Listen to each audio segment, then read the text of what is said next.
Morning everyone. Today I am going to explain the solution of tube sheet third. This tube sheet is based on second order differential equation.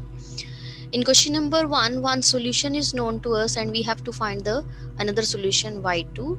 Since we know the process how to find out the another solution when one solution is known to us, basically we need to find out that solution which is independent to the given one. So we will substitute y2 to be as v times y1, where v is a function of x. It is not a constant, means they are not dependent. They are independent to each other, means y2 is not depending on y1. So it means y2 cannot be written as some constant times y1. Y2 is some variable times y1, where the value of variable is given by this formula. This is the integral e to the power minus of integral of px dx upon y1 square dx. Now what is px here? As we know the general form of second order linear differential equation, that is y double prime plus pxy prime plus qxy is equal to 0. This is homogeneous second order differential equation. So after comparing with the given equation, we can find the value of px. It is minus 4 over here, so we can substitute over here, we can simplify this and we get the value of v. Once we get the value of v, we can substitute over here and we get y2. So question number 1 is based on the method when one solution is known to us. In each part we have to put y2 to be v times y1. We have to find out the value of v and then we have to find out the value of y2. Main one point that is to be remembered is that the coefficient of y double prime should be 1. If it is not 1, you just divide by this and make the coefficient 1. So when you divide by x square, we have to take this condition that x should be non-zero, right?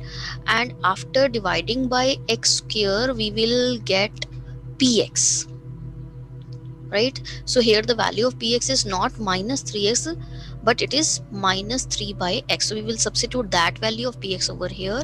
After this we will simplify the integral and then we will put the value of v to be over here and we get y2. Same way in the c part, in the d part, in the e part. In each part we have to find out the value of v and simplifying them and then put the value of v in y2 formula, we get the value of y2. Now see question number 2, we have to find out the general solution of the following second order differential equation. Again these are homogeneous differential equation and these are the equation with constant coefficient. So whenever we are given the form y double prime plus p y prime plus q y is equal to 0, where p and q are the constants, then we will assume y to be e to the power mx as a solution. We will substitute in this equation, we get a quadratic equation in m which is called auxiliary equation. We will find out the roots of this equation. If the roots are distinct and real, then the solution, you can substitute that values of m over here. You will get two solution y1 and y2 which are independent, and the general solution will be c1y1 plus c2y2, right?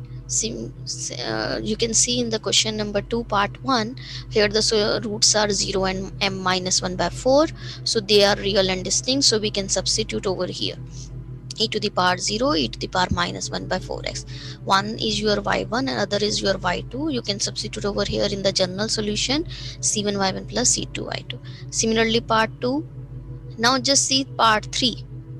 Here we are having the repeated real roots minus 4 minus 4. Whenever we are having the repeated real roots, then one solution is y1 is equal to e to the power that mx, right, and other is x times e to the power mx. So the general solution will be c1y1 plus c2 x times y1, right? But if we are having the roots complex, see in question number this fourth part, here we are having the real roots, but in fifth part we are having the complex roots. In case of complex roots, we will write y is equal to a plus iota b times, then the solution will be of the form y is equal to e to the power ax c1 times cos bx plus c2 times sin bx. So you can do yourself that fifth and the sixth part of question number 2. Now just see question number 3. We have to solve each differential equation by the Cauchy-Euler's equation. Here the general form is x square y double prime plus pxy prime plus qy is equal to 0, where p and q are constants.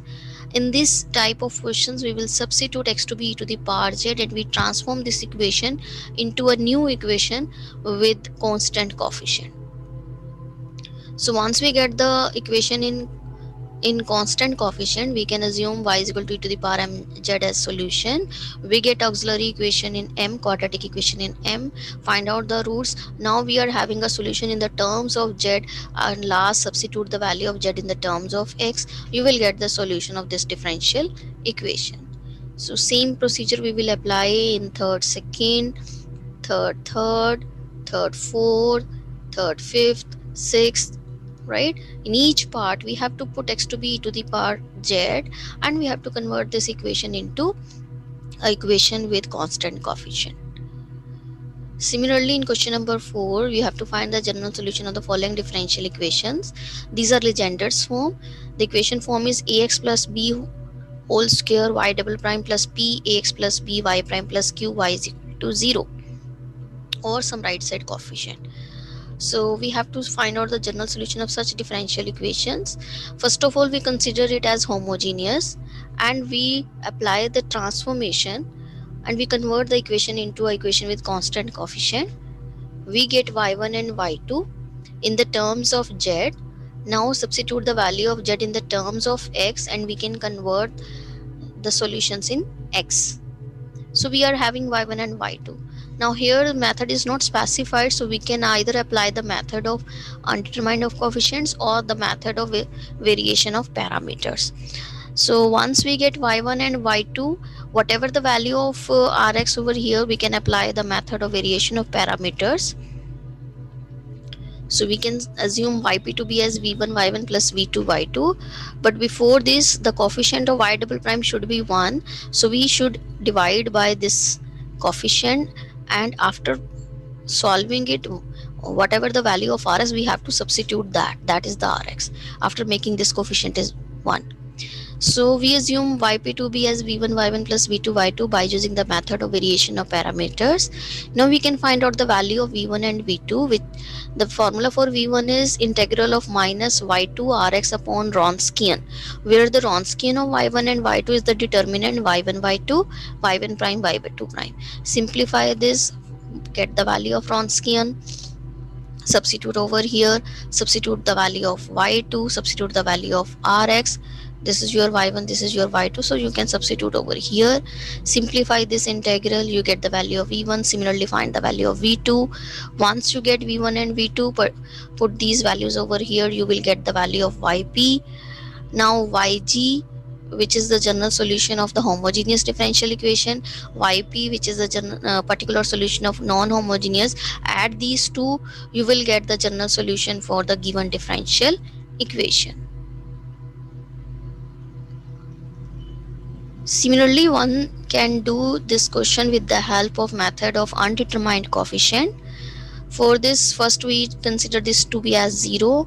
We'll find out the general solution for homogeneous differential equation, and then we can convert the whole equation in the terms of z, right? Once we get rx of the form exponential or constant, we can apply the method of variation of parameter.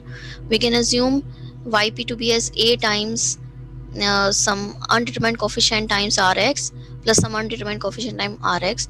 Now it can be easily seen that the e to the power z is the solution of your homogeneous second order differential equation. So we have to multiply with this z in case of finding yp. Otherwise, we cannot find out the value of capital A, because e to the power z is the solution of your left hand side, your this equation y double prime minus y is equal to 0. So we will assume yp to be a times z into this thing plus b times this, and the value of a is given by 1 over 2a plus v, where a is e to the power a, that is 1, and your p in this equation is 0. So you get the value of a, which is half. Similarly, we can find out the value of b, which is minus 1. Once we get the value of this undetermined coefficient, we can substitute over here and we get yp. Once we get yp, we can add yg and yp. That will become the general solution for the differential equation. Similarly, we can solve the second part of question number 4. Here, first of all, we consider the equation to be homogeneous. We can substitute 3x plus 1 to e to the power z, and we can convert the equation to a equation with constant coefficient, and we get the general solution. Now again, we can either apply the method of undetermined coefficient or we can apply the method of variation of parameter. So since we have converted the right side coefficient into in the terms of z in the exponential function, so we can apply the method of undetermined coefficient. Here again, we can assume yp to be as some undetermined coefficient time rx, r1x plus some undetermined coefficient time r2x, and we can find out the value of a and b, and we can substitute and we get the solution. So after we get yp, we have yg for homogeneous. Add these two, we get the general solution for the given differential equation. Now see question number 5. We have to find the general solution of the following differential equation by the method of undetermined coefficient. Since we have to find out the general solution, so first of all, we consider this to be homogeneous. We simplify this, we get the yg for homogeneous. Then we consider yp, and since our right hand side is a function in the terms of polynomial of degree 2 of order 2, so we will assume yp to be as a0 plus a1x plus a2x here. So it is a polynomial with undetermined coefficient. We will assume the solution to be this one. Since yp satisfy this equation, so yp dash yp double prime we can put in this equation, and we can simplify it, and we get the values of this undetermined coefficients. Once we get the values of this undetermined coefficient, we can substitute over here and we get yp. Once we get yp, yg is already we have find out, so we can add these two, we get the general solution for the differential equation. Similarly, for the second part, first we consider homogeneous, then we assume yp, and we get the find out the value of capital A, capital B, substitute over here where we get the general solution. Similarly, in the third part, in the fourth part, in the fifth part, in the sixth part,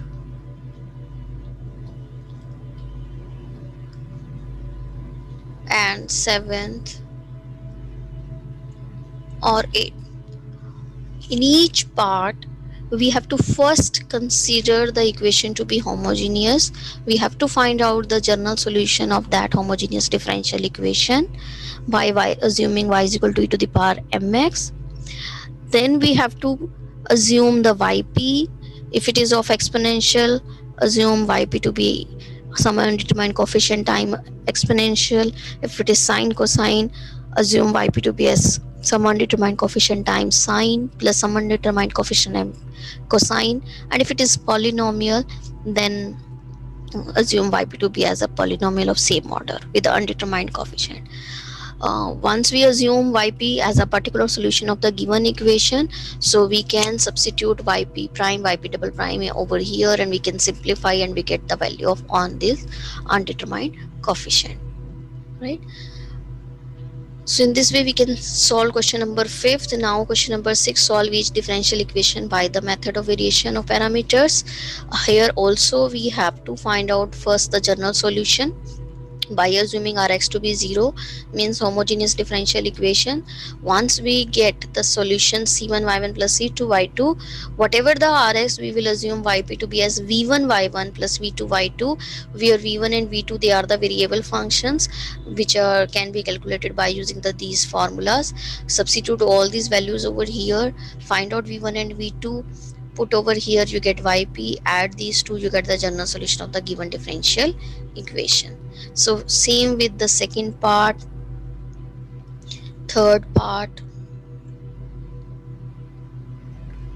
fourth part, fifth one, sixth, seventh, and eighth. So in case of the method of variation of parameter, we have to consider the differential equation to be homogeneous. We have to find out the general solution for that. Once we get Yg as C1y1 plus C2y2, whatever the Rx, assume Yp to be as V1y1 plus V2y2, where V1 is evaluated by the formula integral of minus y2 Rx upon Wronskian, and V2 is given by integral of y1 Rx upon Wronskian. Simplify these two integrals, find out the value of V1 and V2, substitute in the Yp, and then you add these two, you get the general solution of the differential equation. So with this, tube sheet third is completed.